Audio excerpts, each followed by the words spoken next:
Alright, we're here. We're talking about TNA. This is the aftermath to Bound for Glory. Goodness, no one even knew if they were going to have a show after this. There's so many rumors still flying around. But TNA's looking really good. I mean, especially after this episode, I don't really know how to feel about what happened at the ending, but we'll get to that. Other than that, we had a pretty good opening, and the show kind of had a good flow to it. There were some ups and downs, of course, some stuff, and mostly opinion-based ups and downs, and if you think should win or go over, or what you think about segments. But we'll get to that. So, kicking off the show, we have all the champions, every single champion, except for Brother Nero, because Broken My Heart, he was like, I'm going to wear both the titles. I'm like John Cena. It was pretty cool. He came out and goes, yeah. yeah, the little crunching thing, mouth thing. Yeah, so he does that. And then we have Lashley says he's going to take some weeks off and he's going to, go to MMA and do some stuff there. Gail Kim's like, I'm here. I'm Hall of Famer. Aaron Rex is like, I'm here. I'm a champion. And then DJ Z came out, and then they're all like, all the titles will be defended tonight. Except for I don't believe the X Division was. No, it was not. No, it was not. But them liars. Then Billy Corgan, your local hipster father. I guess he's young enough to be a father, not old enough to be a grandfather. Hopefully, I don't know. He's really chill in like what he was wearing tonight. I'm gonna give him plus 10 points to Billy Corgan tonight for what he wore tonight. Took massive cojones. And Aiden O'Shea came out smoking a cigar. Ain't no shit. I think if you remember a couple weeks ago, one of our friends was like, we need Aiden O'Shea back on the show. Everybody else was like, no. And then here he is tonight. He came back. I believe you wrote a strongly worded email. I think he did write him a very strongly worded email of why Aiden O'Shea is vital to the company. And so his vitality came in the form that he was basically Billy Corgan's like aide, which is funny. But there's that. He's like his ally. Exactly, but he's actually like a brute, so that's pretty chill. Billy Corgan's like, you're all defending your titles. Lashley, you get to pick your opponent. Aaron Rex, you're going to go against Baron Dax because it makes no sense, but why not? DJ Z, you're going to be in some X Gold match. Sounds really cool, but then when you look at it, it was just a 3-on-3.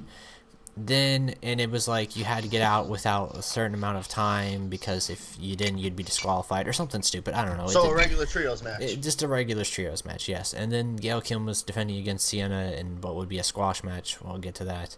And then Lashley, of course, picked his opponent. And then Decay against the Broken Hardys I think would be a cool name for him. So thumbs up to Malin for that name.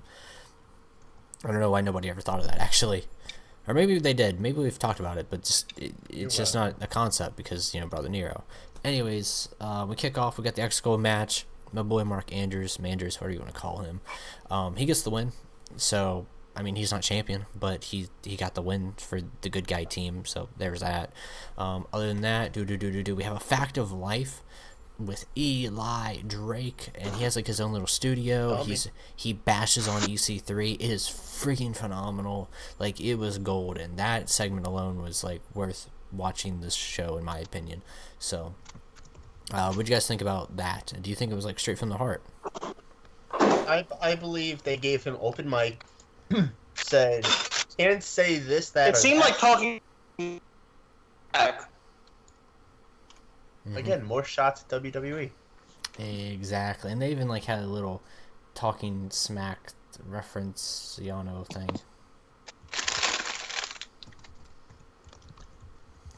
Of course, EC3 and Eli Drake, they get into it, and they didn't fight, but Eli Drake was like, cut his microphone, it's over. So there's that. Wait, weren't those the exact words that they said to during talking smack between Daniel Bryan and The Miz? No, Daniel Bryan just walked out. So there's that. Let's go on to the next thing. Gail Kim and Sienna. She straight up squashed Sienna. That happened. And then all of them beat up Gail Kim. Madison Ray was on commentary and didn't do anything, so that's stupid. Allie got slapped for not wanting to slap Gail Kim. There's that. And then the Chelsea, whatever her name is, that girl was there. Don't know why, but Yeah, I'm not a crazy big fan of her in terms of, like, she's just not really important storyline-wise yet, sadly. So, there's that. Maria's phenomenal. So, Gail Kim's still champ. You're going to learn that almost everybody's champ by the end of the night. Almost. After that, we had an Australian horror murder style match. It was basically Lethal Lockdown, but like amped up with like an asylum. No, you can't say Lethal Lockdown. It only happens once a year. Exactly. So it was the Hardys versus the Decay, and then the beginning of the match, Broken Matt Hardy was scared that King Maxwell was going to be abducted by Rosemary because Rosemary wasn't there, so Ruby Sky left. They fight. There was chainsaws. I'm not making this up. There was chainsaws. There was like handcuffs, massive weapons. Great match. Freaking, these guys are tearing it up.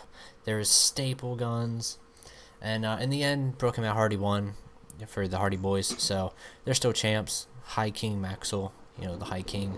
I love all the Maxwell chants. Like, that's freaking phenomenal that, like, a 2-year-old is getting really over. Like, when the 2-year-old gets more over than some people on the roster, that's when you know that you got something good going. So there's that. We had a quick little segment with Mike Bennett and Cody Rhodes. Not Cody Rhodes, just Cody. I don't like it. I'm going to tell you why. A lot of people like it. I don't. Here's why. Cody, ultimately... Go on. might not put over Mike Bennett and might really hurt him. But at the same time, if Cody comes in and just loses to Mike Bennett, that means nothing. So it has to be this thing where they have to trade back and forth of both being important. And for the most part, it's Cody seeing like he's the most important one. And I don't like that. I think Maria's important on her own with her own story. This is all Mike Bennett has right now. He doesn't have a title. He doesn't have anything else. So Cody's like, I want the world title. You're going to find out by the main event why they ain't going to work, by the way, also. So there's that.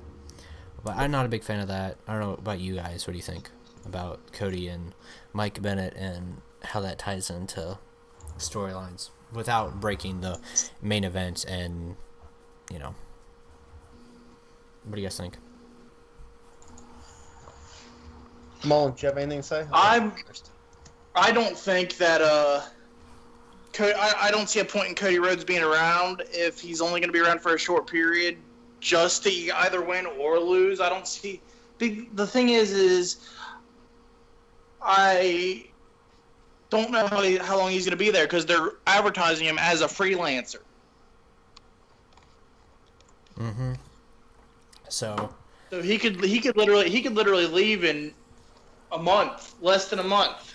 Exactly. So I'm not a big fan. He could have been there just to boost buy rate. Exactly. Malin, your thoughts? Honestly, just like how Mullen said, we don't know how long he's going to be there, and that basically, it's like, oh, if Cody gets a shot, he's going to lose because he's leaving. Mm-hmm. So there's that.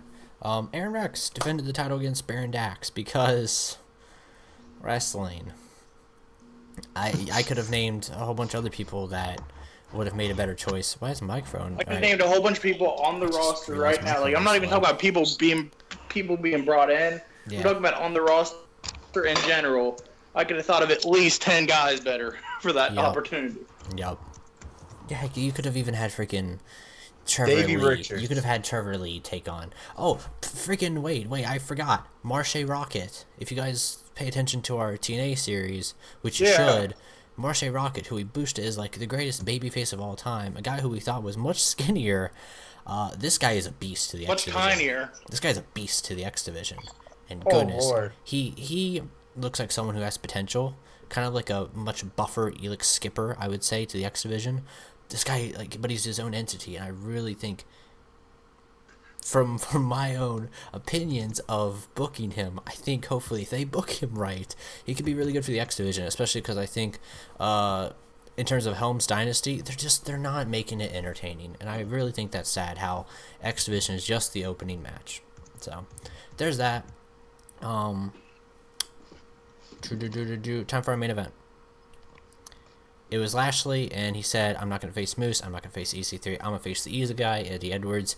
Eddie Edwards wins. So basically the same thing that Eric Young was like. So this is what should have happened a couple weeks ago if they were going to give Eddie Edwards the win, because it would have meant more a couple weeks ago than it does this week. This week it just seems like, okay, Lashley's gone. He's going to go do his own thing for a while. So there's that. There's a lot of changes in TNA. It's pretty, you can clearly see it. It's not, they were changing a lot for a while, and then they were kind of consistent with that change, and now it's like this is one giant leap ahead. So I'm really curious to see, what goes on next. I think that's one thing that I can be biased about when it comes to TNA, is that TNA is really getting entertaining. Like, it is more entertaining than SmackDown and Raw right now. It is more entertaining than Lucha sometimes. Like, it's just something that I feel like we have something going on right now with it. Like, if you're I don't know what the heck just busted freaking behind me, but I have no idea. Freaking Clowns. Decay was getting mad that they lost, but there's that. What do you guys think? What would you guys rate TNA? If you had to give something tonight, I'm gonna give it a solid 9. There's some stuff I didn't like. Of course, Eddie Edwards win the title right off the get-go after Bound for Glory 8. and what happened to EC3 and some other stuff, but I give it a 9. You give it I give it an 8. I'll give it an 8. I'll go right in the middle, 8.5. Just because they could have done more with the X Division, definitely. Yeah. Like, that thing was. Yeah, I do agree with that. I do agree with that. That they hyped that thing that the X Division did, and like it didn't mean anything. Like, they could have hyped that thing up like massively for a pay-per-view and made it actually mean something. But they're just like, yeah, hype. Okay, yeah, it was a 6-man tag. So, Impact was pretty good this week. Highlighted the rest of the week without a doubt. It's just the sad truth. Like, I think there's people who are like TNA fanboys, and there's people that constantly hate TNA, and then there's like that medium where it's like you see both sides because you watch so much wrestling in a week, and you're like, okay, clearly, like, we have something going on right now in this side of wrestling that's unique. Of course, you can't take away from the WWE and those characters, but in terms of constantly changing what they have and how they adapt, I think TNA can do it much better because they have a smaller roster, and I think there's definitely more leeway going on there. So there are definitely more risks, and for the most part, those risks are paying off. So best of luck to TNA. Kind of excited for next week, especially to see what the heck's going on. Like, Eddie Edwards is champ. Like, where's this going to lead us? So.